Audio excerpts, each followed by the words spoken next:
माझे नाव लीलावती शिंदे. मी बागलांची आजी या चॅनलवर माझा व्हिडिओ शेअर करते. मी आज लोणी कसं काढतात सायपासनं मी आठवड्याभरची साय जमा करून ठेवली. साय काढताना त्याच्यात मी विरजण टाकल्याशिवाय सायचं दही छान होत नाही आणि तुपाला पण छान चव येते, आंबटपणा येतो. लई विरजण टाकलं तर कडवट तूप जमा होतं आणि रवेदार तूप येत नाही. मी तेवढ्यासाठी हे विरजण टाकून आणि फ्रीजमध्ये ठेवते. पण मी आज ताक करायचं असल्यामुळे मी 2 दिवस वरती ठेवते. 2 दिवस वरती ठेवल्याने असं छान होऊन जातं, नाही तर कडक घट्ट थंडगार नसतं. मी आता मिक्सरमध्ये लोणी काढते. गार पाणी टाकू आपण. गार पाणी टाकलं तर लोणी छान येते आणि तुपाची चव पण चांगली येते विरजण टाकलं.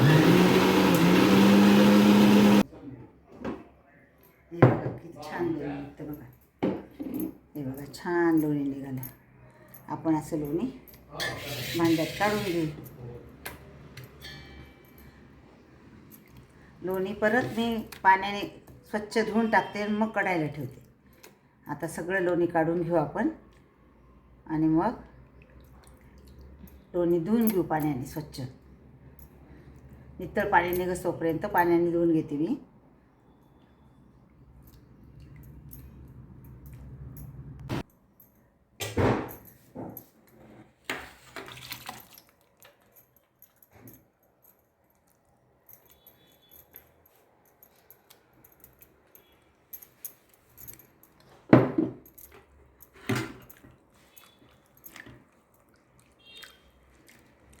हे बघा किती छान लोणी आलं बघा.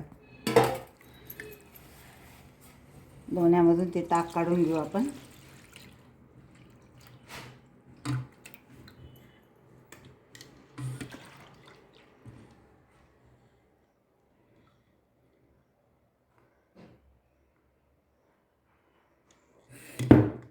याच्यात पुन्हा पाणी टाकून धुवून घेऊ.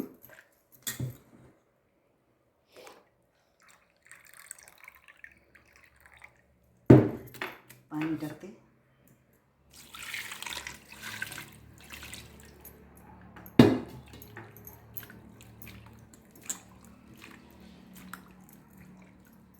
पाणी टाकून स्वच्छ लोणी धुवून घ्यायचं. त्याच्याने लोणी कढायला वेळ लागत नाही. ताकाचा औषधाला का वेळ लागतो.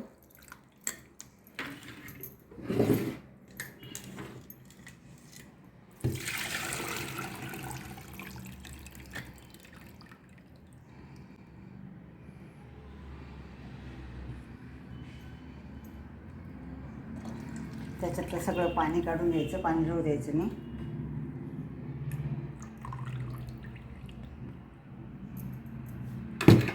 छान लोण्याचा गोळा तयार झाला.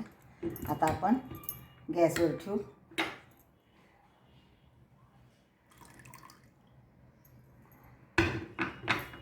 गॅस पेटवते.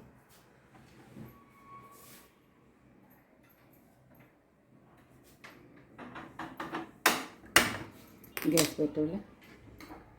मी आता त्याच्यावर लोणी कढायला ठेवते.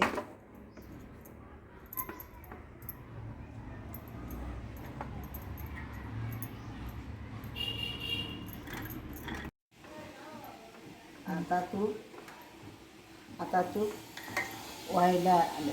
आपण आता त्याच्यात स्वादासाठी आणि तुपाची चव चांगली येण्यासाठी आपण विड्याचं पान टाकू. हे बघा विड्याचं पान टाकू. त्याच्यातली आर्द्रता निघू देऊ तोपर्यंत.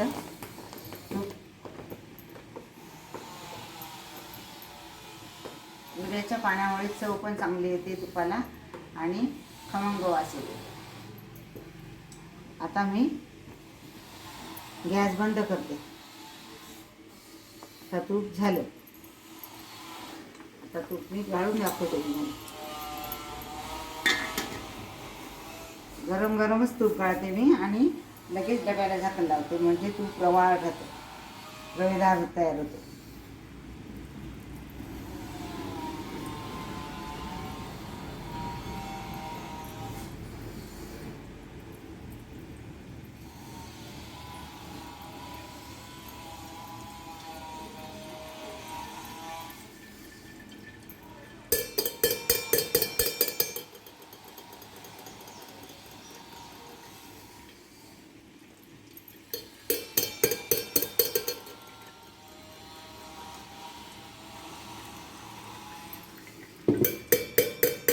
उरलेली ना बेरी निघाली ना, मी तिचा आता खाण्यासाठी कसा उपयोग करते बघा. हे त्याच्यात गूळ टाकते. गूळ टाकून चांगलं गरम करून घ्यायचं. ते गूळ वितळला का मग ते खायला एकदम छान लागतं. आणि आणखीन एक बेरी जर कोणी खात नसेल घरात तर त्याचा एक उपयोग सांगते मी. बेरीमध्ये गरम उकळतं पाणी टाकायचं आणि ते गाळून आणि फ्रीजमध्ये ठेवायचं. फ्रीजमध्ये ठेवल्यावर जेवढं बेरीमध्ये तूप असतं तेवढं वरती येतं. म्हणजे आपलं बेरी पण वाया जात नाही आणि त्याच्यात तूप पण निघून येतं. आणि आमच्या घरी माझ्या नातूला खूप बेरी आवडते म्हणून मी असं बनवते. माझ्या नातीला पण खूप आवडते बेरी. आमच्या घरी आवडीने खातात ती. हा बेरीचा एक पदार्थच होऊन जातो. छान लागतो चवीला.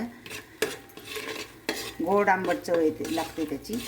आणि त्याच्यात तुपाचा पण भरपूर अंश असतो. ते तूप पण खाल्लं जातं.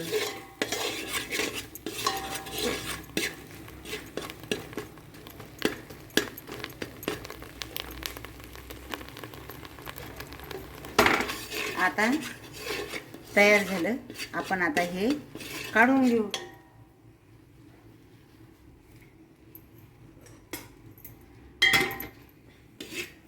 आता हे बघा, हे खाण्यासाठी एकदम छान लागतं. चवीला गोड आंबट. गूळ वितळून गेला आणि तूप पण त्याच्यात असतं, त्याच्यामुळे खूप सुंदर लागतं हे खायला. सगळेजण आवडीने खातात. आणि हे बघा, काही पातेल्याला लटकत नाही. पातेल्यात काहीच वेस्ट जात नाही, सगळं वापरलं जातं. आणि तुपाचा खूप शरीराला, घरच्या तुपाचा शरीराला खूपच चांगला उपयोग होतो. बाहेरच्या तुपामध्ये मिक्स असतं. हे घरचं कसं आपलं सगळं व्यवस्थित स्वच्छता असते. चला बेरी खायला. गोड बेरी.